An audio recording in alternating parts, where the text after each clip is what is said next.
So I just finished watching Velma season 2. Let me tell you, it is way worse than Velma season 1. A lot of reused ideas, very bland characters. It's funny because season 1 was so bad, but it was so bad in a way that it was like an interesting car crash or interesting train wreck to watch. But season 2 is just very bland, very boring. There was only like one joke I laughed at in the entire 10 episodes. The killer and the mystery were not that impressive or interesting. But instead of me making a review bashing the series when you already know that it's pretty bad, let me talk about my top 5 Scooby-Doo references and Easter eggs in Velma. There were some references that the show made that I just have to point out.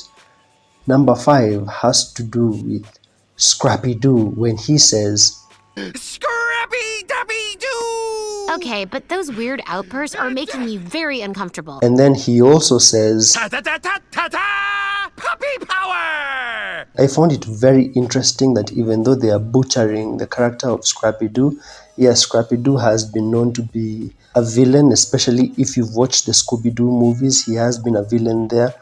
But the way they portray him here is just abomination level. However, yes, that was a reference to.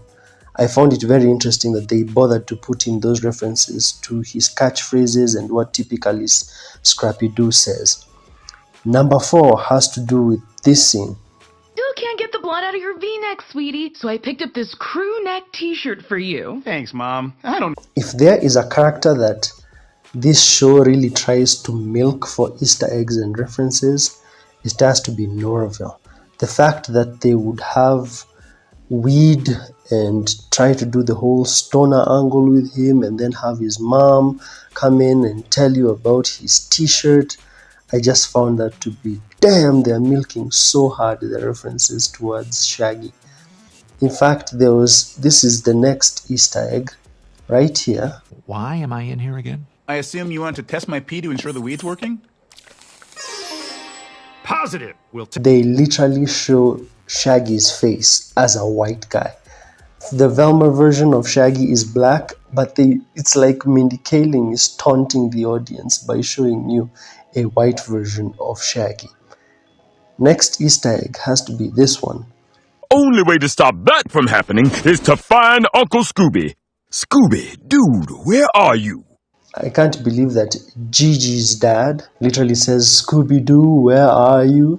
It reminds me of in season 1 when basically they introduced the whole concept of the Scooby project. That's another reference that I caught and I was like, damn, these people, they really just love butchering Scooby-Doo. Next reference has to be this one. People even copy my style. Honestly, Mindy Kaling put those two specific characters just to taunt the audience. She knows that we want to see the original Mystery Gang and the original look, that we are stuck with Indian Velma and Asian Daphne. That was intentionally put because those two characters right there, that's how the original Mystery Gang is supposed to look. Anyway, those were my top 5 very interesting Easter eggs and references to the original Scooby-Doo. If you've watched the show and bothered with all 10 episodes, feel free to comment below and tell me the others that you caught. I found those to be interesting. Yeah, the show was pretty bad, worse than season 1, but I found those Easter eggs to be interesting. If you want to see my reaction to episode 1, I'll leave it here on screen and then I'll see you in the next one.